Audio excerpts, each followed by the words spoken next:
Hello there, and welcome to Friday Formula, a weekly motorsport podcast where this week we're going to dive down the inside line at turn 1 and take on the world's biggest motorsport news.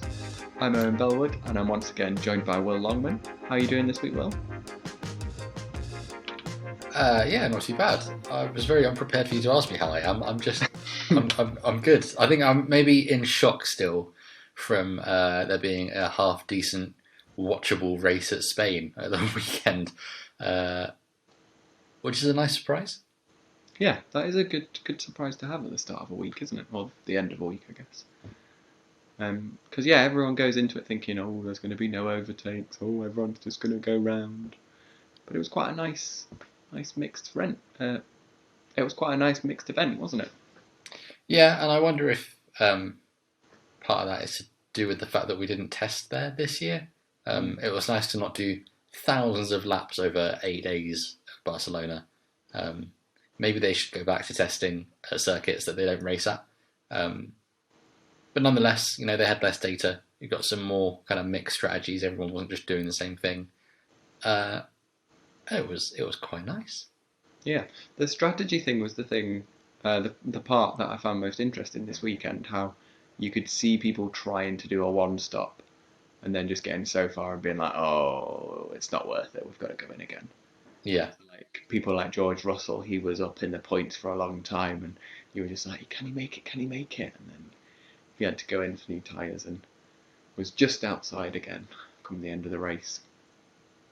Yeah, and there were moments when I was screaming at the TV. I think this race could have been a lot different if the pit teams just reacted to that change in strategy. Namely, the team or the drivers in first and second. But I guess that's our first starting point, isn't it? The Hamilton Verstappen battle. Yeah, so this week we're going to pick out just 3 talking points because we've decided that these are the biggest moments of the race. And the Hamilton-Verstappen battle is really hotting up. It kind of started from qualifying on Saturday when it seemed like the times were getting eaten away at each other, but then Lewis did end up qualifying on pole. His fastest time was 1:16.741. Max was just 0.036 seconds off that pace, despite the commentary team thinking that he was going to be able to trounce him at the last second. Interesting. I'm trying to remember. Was Quali was a bit of an anticlimax, wasn't it? Where their runs didn't get faster on the final runs. Yeah, it seemed like everyone was expecting all the drivers to improve, but then a few drivers backed out and didn't do a second run, and then I think it was only like Perez was the only person that improved his time in the end.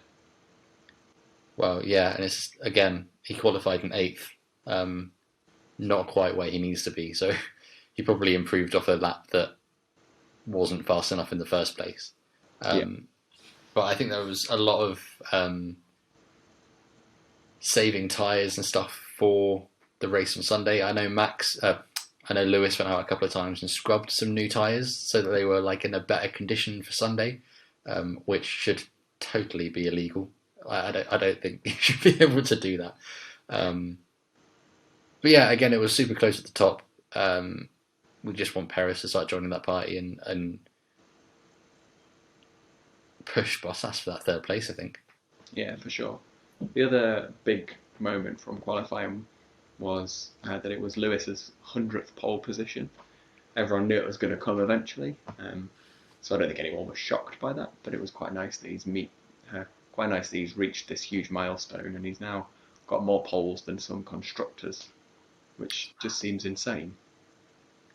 It's crazy. There was a really good interview with Martin Brundle where he does a qualifying masterclass with Lewis Hamilton, and Lewis just says there are certain things that the great drivers can tell by doing lap after lap where the tiniest of input can buy you 100ths of a second, and that's what is the difference when you're looking at a margin like 300ths of a second from pole, and it's probably going to be pushed to being within a 10th at every race this year. They're the margins that you need, and that having 14 years in the sport, being at the top, is what it buys you. Yeah, exactly. But after qualifying on Saturday came the race on Sunday, where it all kicked off in the first lap, and Max was, as alluded to in my excellent introduction this week, Max was able to dive down the inside at turn 1 and sort of shimmy his way in front of Lewis, and then take the lead on the opening lap of the race, which you would have seen and thought, oh, that's going to be the only exciting part of Spain. But it was just the beginning of something that was going to be quite a tense fight between the two drivers throughout. Yeah, I just hope that there aren't too many races that are just decided on lap 1 this year and that's it. Because it seems to be a recurring theme at the moment. We had it in Imola, we had it in Portugal lap after lap, but it was still just that first turn after the straight. It'd be nice to see them do battle over the course of a few laps. Yeah. But nonetheless, it's nice to see them, the two title protagonists going at each other at every race. They've overtaken one another, or at least one of them has overtaken the other one at every race so far this season. Which is great. We haven't got to the stage where one of them starting right at the back of the pack and having to catch up to find the other one. No, which will be an exciting thing if it does happen. I guess we've got to hope for a few reliability issues and things where people end up getting grid place penalties for replacing parts and stuff. Yeah, that's where it will get interesting. And then the kind of team play that we were talking about, you want Perez to be there to maybe, if he's going to protect Max, if Max is at the front, you want him to stop Lewis coming through. But it looks like the biggest challenger there might actually be his own teammate, Valtteri Bottas, because they had a little bit of a tussle in Spain, didn't they? Yeah, there was, I think it was after Lewis had come in for his second stop and he was on his newer tyres and he was catching up with Bottas. I think he was still sort of 18, 20 seconds off Max at this point. And the team came over the radio to Bottas like, oh, Lewis is on a different strategy, let him pass. But he didn't hop out the way straight away. He kind of held him up for 2 or 3 more corners than I think Toto would have liked. Yeah, I quite liked it. I think it was...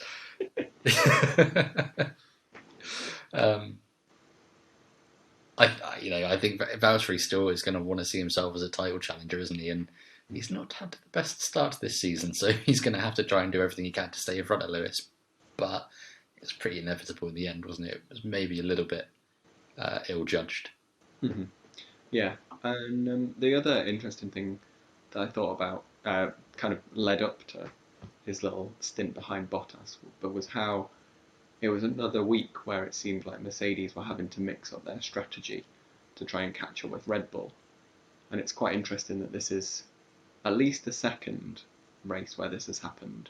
And that's something that we're so used to Red Bull doing, having to pit early, pit late, stay out on the tyres a bit more. So to see Mercedes really putting the strategists to work and in the end winning the race based on that was quite nice. Yeah, and it's a shame as well because Red Bull saw it coming.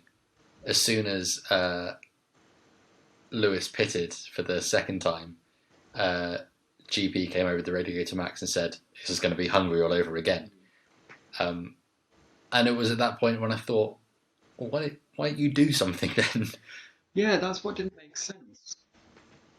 While there's like enough of a gap to Lewis, put some fresh rubber on, and yeah, he might undercut you, but you might have some more life in your tyres, so get in front of him again. Otherwise, you are just a sitting duck. You're going to come second either way. I guess that would be the benefit of having the second Red Bull up in second, third, or fourth, rather than being fifth, sixth, where I think he was at that point. Having someone that can cover any strategy call that you need to make. And hopefully we will see Perez up there soon. But at the minute he is still a couple of places off where I think Christian Horner needs him to be. And I also saw a stat that was the average lap time that Perez, Gasly and Albon were behind Max Verstappen in their first 4 races, I think it was. And Perez is actually the slowest of those 3, which I don't think you would have expected. And hopefully he can claw it back a bit, but is this going to be another year where we spend the whole season talking about the curse of the second Red Bull seat? I hope not. I mean, I saw that stat too, and it doesn't really tell the full picture, because it does seem like, a shocking stat, and Perez isn't keeping up as highly as we thought he would. But races aren't decided on lap times compared to your teammate. It decided, on the results. And at the end of the day, he started 8th and finished 5th on a track that's pretty difficult to overtake on, where strategy was clearly kind of the biggest player here, and Red Bull weren't on their game. So I don't think it was the worst race in the world, but he is going to need to pick up the pace and maybe get that. But rather than the gap to Max, let's look at the gap to Bottas, because I think Max and Lewis are just going to be in a completely different world this year. Yeah, I think they are. And while the two of them are still fighting quite close on track, the win has extended Lewis's lead in the championship a bit more. So he's now on 94 points compared to Verstappen's 80, even though Max was able to pick up an extra point for his fastest lap towards the closing stages of the race. I think it's quite interesting that Max is always there gunning for the fastest lap, whereas a lot of the last 2 weeks we've just seen Lewis be like, I'll just stay out. I got this. I got the win. It's Lewis Hamilton's highest points total at this stage of a season ever, which really is terrifying, given his dominance over the last few years. And this could be his closest title battle yet, and he's still smashing it. It's worrying. I didn't realise that. I guess he has. Is this his 3rd win of the season so far? Yeah, and I think he's picked up a couple of fastest laps as well. I guess that makes a bit of difference, because the fastest lap point hasn't been in for that long. So maybe that's helped him boost it up a little bit. But yeah, definitely worrying for the remaining 18 races. But so if Max, Lewis and Valtteri were all kind of in their normal 1st, 2nd and 3rd positions, someone that was slightly higher than you maybe would have expected at the start of the season was Ferrari's Charles Leclerc. How did you think he performed this weekend? I think he was great. Yes! Best birthday present ever. This is making a great podcast. I mean, it'll be good on the video, but the listeners are going to have no idea what's going on. Well, they'll have to go and subscribe to the YouTube channel. Yeah. It was funny. I was watching some old races from 2019 earlier today, and just forgot that Charles Leclerc and Sebastian Vettel used to have front row lockouts. That second part of that season, he's a real race winner. And last year was such a shame to see him just fall down the pecking order. But he's finding some pace in that Ferrari that Carlos Sainz isn't, and he had a pretty steady race. Yeah, I think that's what it is. It was not uneventful, because obviously he qualified in 4th again for the 3rd time this year, which I think is really showing the consistency he's got in that car, and he definitely knows how to extract the most out of it, and whether that is he's out driving the ability of the car, or if he's just really hooked up with it. He's definitely kicked off his season and really staking his claim on that Ferrari team, and showing that he is the man to be leading it forwards, because you can't argue with 3/4 when you've got Sergio Perez in a Red Bull, who arguably should be in 4th. We've had a few races at circuits that are relatively difficult to overtake on. So I wonder if it's the case that Charles Leclerc is epic on a single lap run, and he proved that last year when he was in an awful car and still got some good results out of it. So I wonder if they're just able to maximise what they can get out of qualifying, and then the car's good enough to make sure no one can pass him on a Sunday.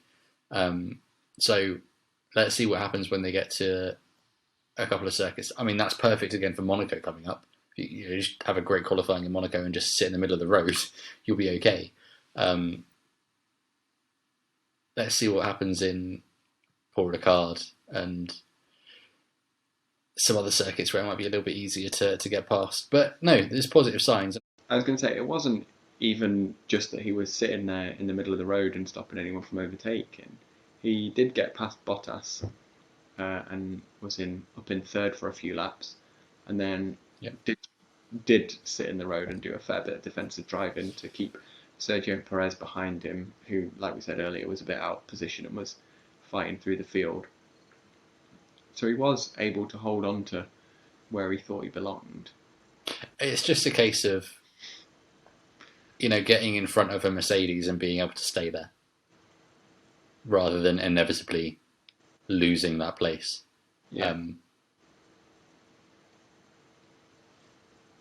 Because but then again, their fight this year is with McLaren. It's not with Mercedes and Red Bull. So, as sad as it is to see Ferrari at the top of the midfield, at least they're at the top of the midfield. Yeah. The other midfield team that we thought was worth noting this week was AlphaTauri, who have maybe not been getting the results that people were quite hoping, and did have a bit of a stinker this weekend. They scored a point. They did. That's nice. Just the one, though. Yeah, at the beginning of the season, everyone was talking about them as not necessarily favourites for that midfield battle, but we thought it might be 3, even 4-way. Well, 5 if you want to add Alpine and Aston Martin in there. But AlphaTauri were definitely one of the ones that we thought were going to be pushing McLaren at the very least. No, we were all tricked by the white wheels. Made us think it was going to be super speedy, but it just seemed to be another, not torrid weekend, but it just always seemed to be a little bit off. So Yuki Sonoda was knocked out in Q3. Yuki Sonoda was knocked out in Q1. He was 0.007 seconds away from making it into Q2. And then Gasly qualified 12th, and it was his first time not in Q3 this season.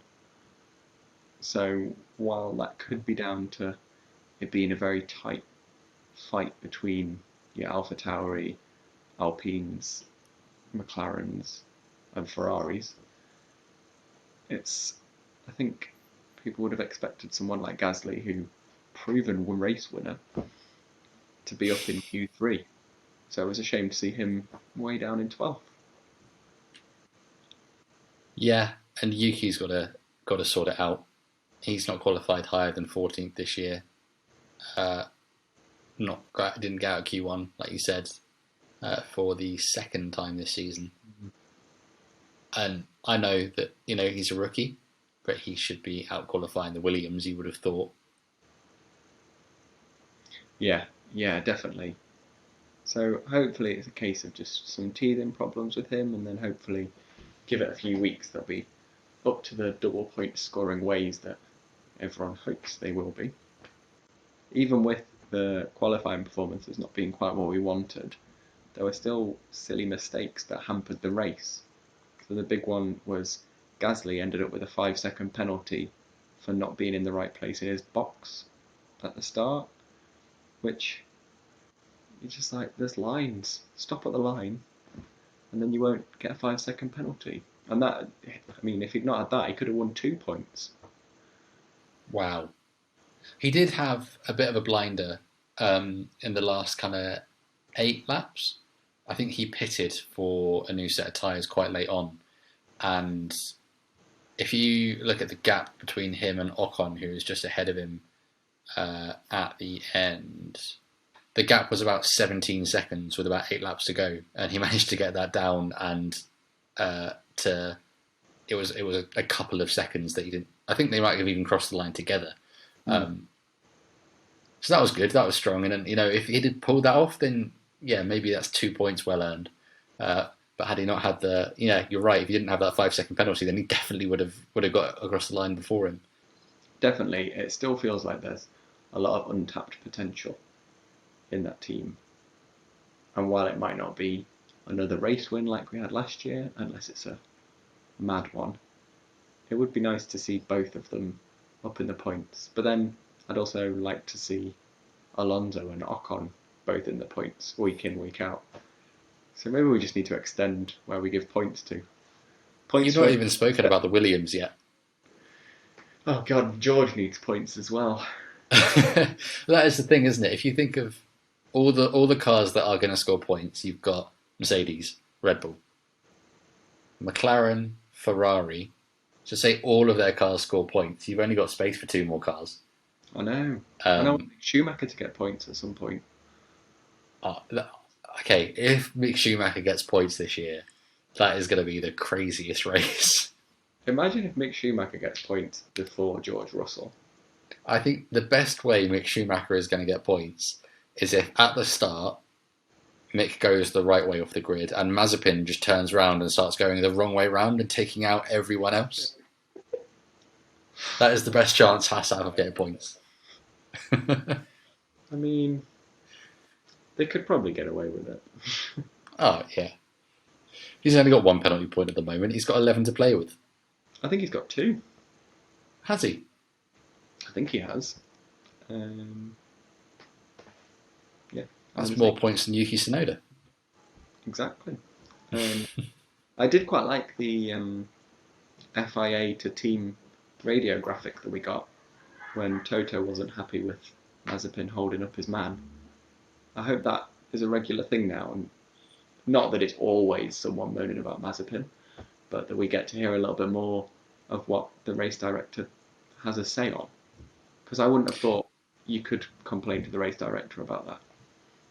Absolutely. I think that's something that we always hear that has happened. They always say, like, I spoke to Michael during the race, or they always say, oh yeah, Toto will be speaking to the stewards to whatever. But it's a bit like, so in football they've just brought in VAR, and one of the worst things about it is that you don't know the decision-making process behind it, you don't know what the referees are talking about, and then all of a sudden just random decisions are reversed for whatever reason. Having an open dialogue like this makes it so much clearer for fans new and old to know what's going on. So yeah, a really welcome addition, and let's hope that we get more of it. Because you get it in Formula E, don't you? Maybe not quite to this extent, but you at least hear the race director's voice and he explains certain decisions to do with like safety car and flags and stuff. Yeah, I quite like the implementation of it in Formula E.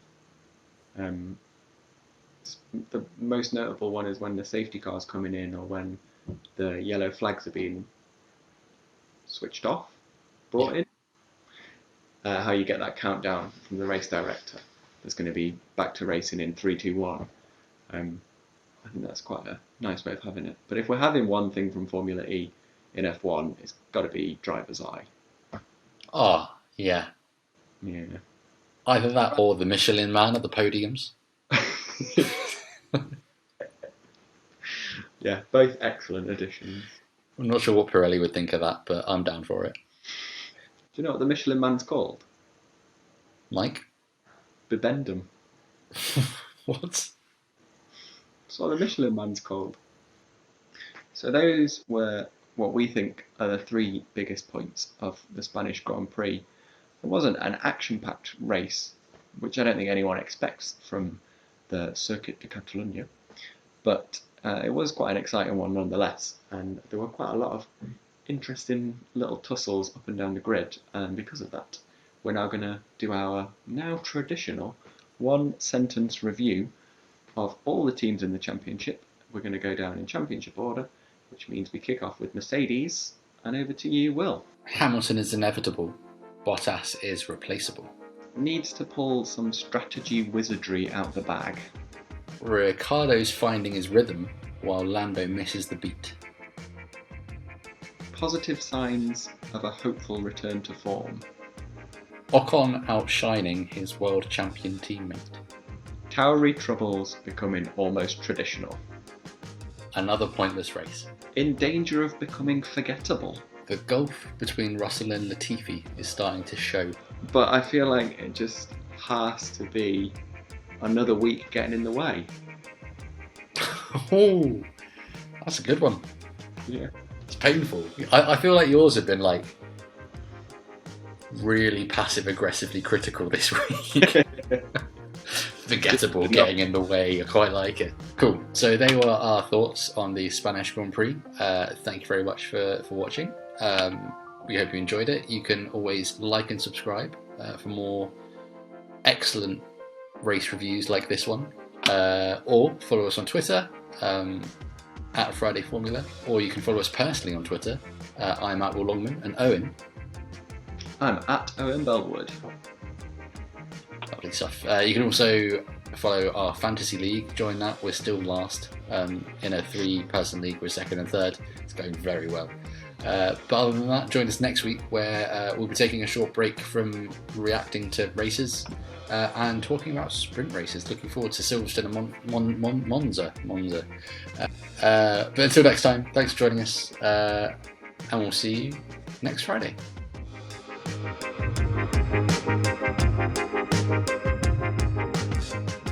I was going to say, I'd love to meet a strategist and just like sit down with them for a drink and ask them how they do their job. Isn't loads of it just maths?